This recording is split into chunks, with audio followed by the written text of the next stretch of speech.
Today we are going to talk about two really important questions that I get a lot. And one is about hips up time. And first of all, why I love it so much, what it is, and how long you should do it for. And the other thing is a question I get a whole lot, which is the magic number of reps and sets of certain exercises. So let's get to it. I'm really excited about this topic.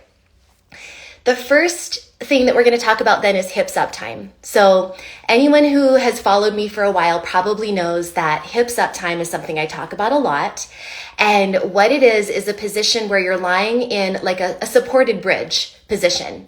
So for example, you're lying on your back with your hips up on a pillow or a cushion or a yoga block, and it's elevated and your knees are bent and your feet are flat on the floor. So if you picture like a bridge from yoga class, it's really great because it's a supported bridge. You have something under your hips, so you don't even have to work to stay up in the bridge position.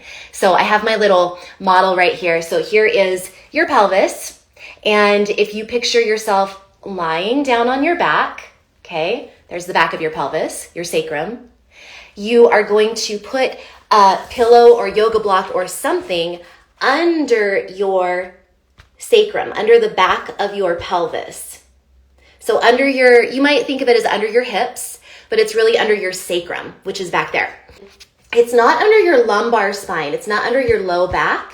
It's actually under your sacrum. Okay, so that's a really important point to make clear. And you can see in this position, basically, it's a lovely position because all of your internal organs, all of your pelvic organs, all of your guts, everything is elevated. It's off the floor, which, down here, it goes up and everything kind of goes, let's see if I can do this, it kind of goes down. Gravity helps kind of pull everything slightly. I mean, it's not major, but it kind of helps pull everything back into its rightful position. If you have prolapse, it's especially helpful. And it just relieves pressure on the pelvic floor. It's a super relaxing, restorative pose. And it helps with circulation, with lymph flow, lymph and blood flow is part of your circulation. It helps just sort of unwind tension. It's great for stress. And it is absolutely wonderful, something I recommend to everybody, whether you have bladder leaks, prolapse, pelvic pain, excessive pelvic tension, whatever. It's just a beautiful, beautiful position.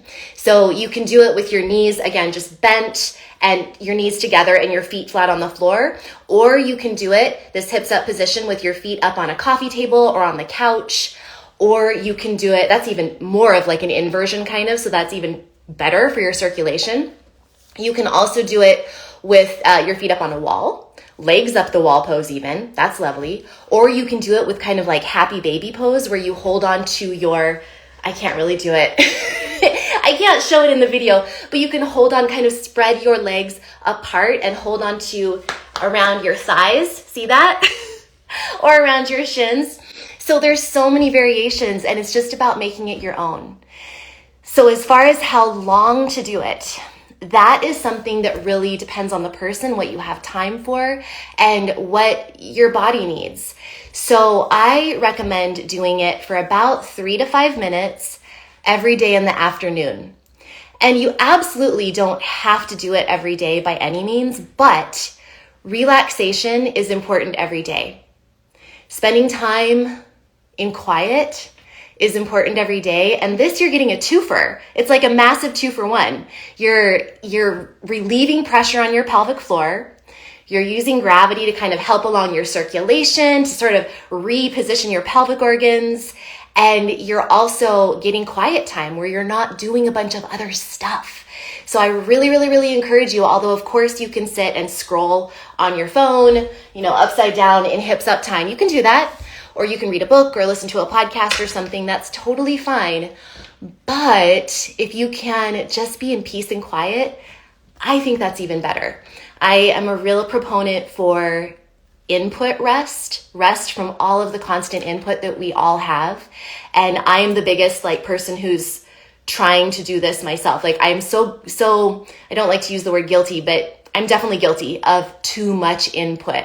And I notice how it stresses out my body. It really does stress out my mind and my body and my spirit, and it's all connected. So I really recommend 3 to 5 minutes of hips up time every afternoon. And why do I say the afternoon?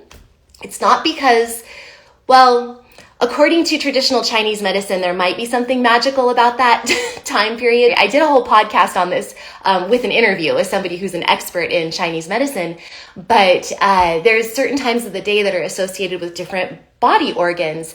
And I know that the afternoon was associated with your kidneys, which your adrenal glands are right over your kidneys. And those are the glands that really are a huge part of the stress response and, the stress hormones. And so nourishing your adrenals and your kidneys by doing hips up in the afternoon is really, really helpful. But also on a more kind of, not more practical, but a more, just an everyday level, 3 o'clock in the afternoon, 4 o'clock, that kind of time, or maybe when you get home from work and before you make dinner or whatever, it's kind of that time of the day when you're starting to drag, like you're starting to just really feel maybe some heaviness in your pelvic floor if you have prolapse. You're starting to feel fatigue because you've been up and active all day. Hopefully you've been active. So it's a time that your body needs rest, needs rejuvenation. And instead of just like pushing through, like, no, I have to keep going and I have to go to the gym right now and I have to make dinner and then I have to keep going and I have to do this before bed. Rather than doing that, take 3 minutes for your health and for your pelvic health and your mental health. It's all connected. And just lie down for a few minutes on your yoga block or on a cushion. So that's why I recommend 3 to 5 minutes every afternoon. So 3 to 5, between 3 and 5 p.m. That is my recommendation.